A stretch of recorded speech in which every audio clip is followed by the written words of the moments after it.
Hey everyone, thank you for tuning in. Today I'm arranging a hand-tied bouquet using dried flowers. So it's more of a country style bouquet because it kind of has that country kind of woody look to it. But what turned me on to this bouquet the most was the textures. And uh, there is a lot of textures in dried flowers as far as different densities and feelings and depths to them too. So if you're looking for a bouquet just that's really texture rich or just needed some kind of pizzazz to your bouquet, maybe consider adding in some dried flowers into the bouquet. Even if you're mixing it with silk or fresh flowers, putting the two together would have a really neat effect. So I'm starting off by prepping all my flowers, and Hobby Lobby had kind of like a clearance on all their dried flowers here. So I grabbed some things. This one had taller stems but many blossoms on one stem, so I'm just trimming everything down so it has a single blossom on the top.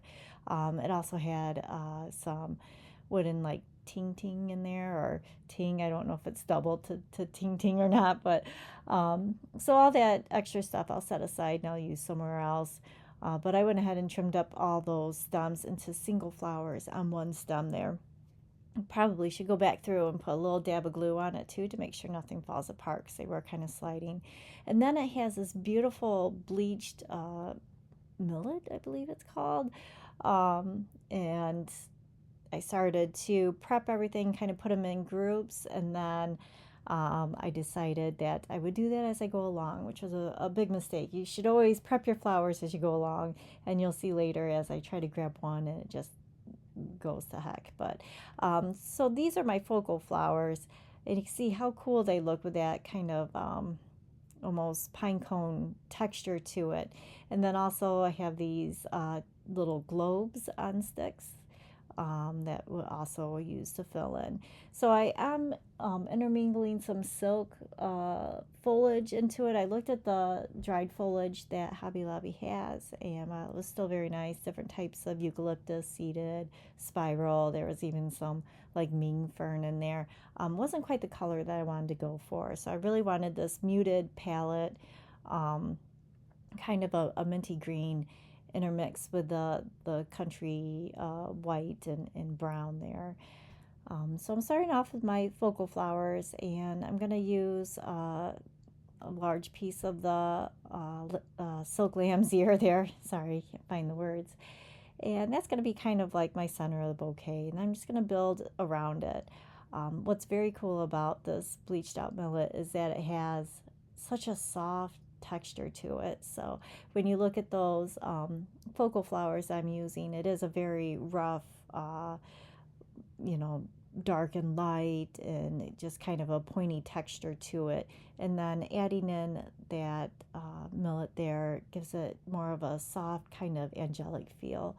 So it's kind of a bouquet of emotions, I guess, as far as you've got these textures, got these muted colors that already make it look kind of soft, and then mixing the hard with the soft in the bouquet too just kind of gives it a very interesting bouquet, to say the least.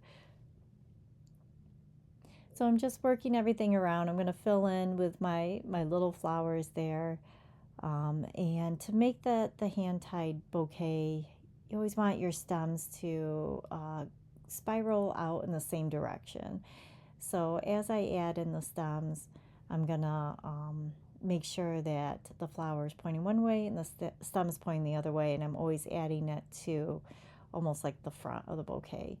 But by doing that, you get that really nice spiraled handle on it, and you know that all the flowers are coming from one center point, which kind of gives harmony to the bouquet. If you wanted to create more of a focal point using similar flowers, like if this was a whole bouquet of just calla lilies, if you wanted to create like a certain focus, you could turn calla lilies into facing each other rather than doing a rhythmic spiral out where they're all pointing in the same direction.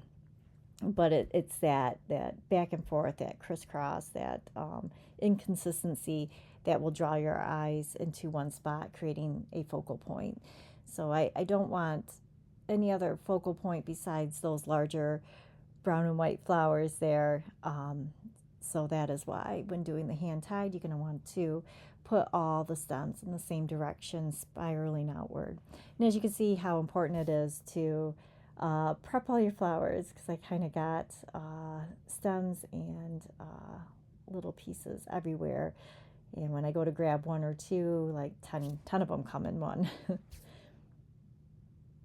So I did set aside some lamb's ear, just a single leaf by itself. I'm going to use that to line the collar of the bouquet.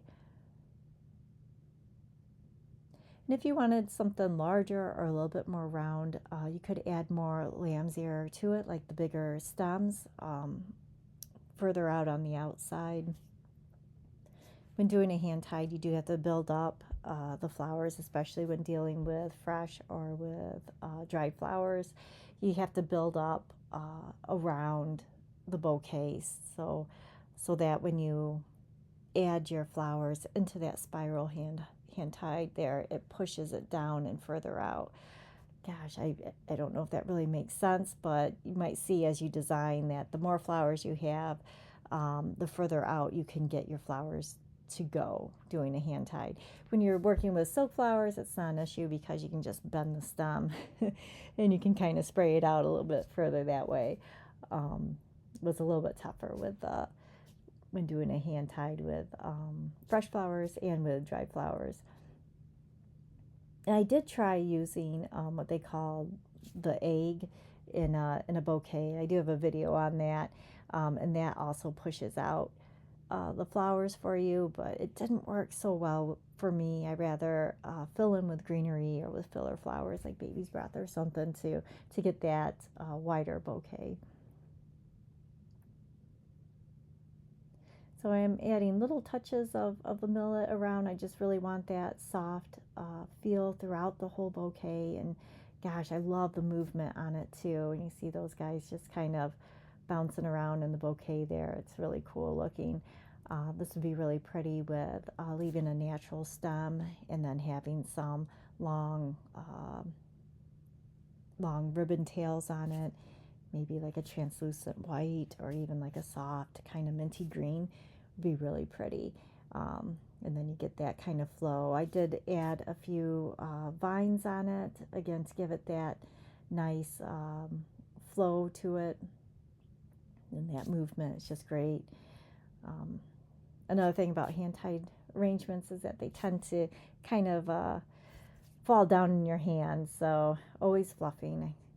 I'm going to make a t-shirt that says always fluffing, and those who know.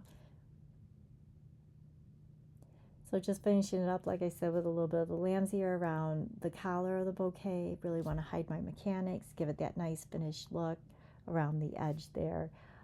Then I would take my chenille stem and just tie it off nice and tight.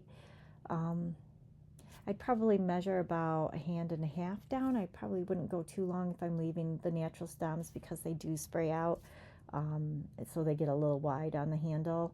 I don't want it to be like too wide where it's getting caught on everything. If I was doing a ribbon treatment, I'd do about 2 hands down.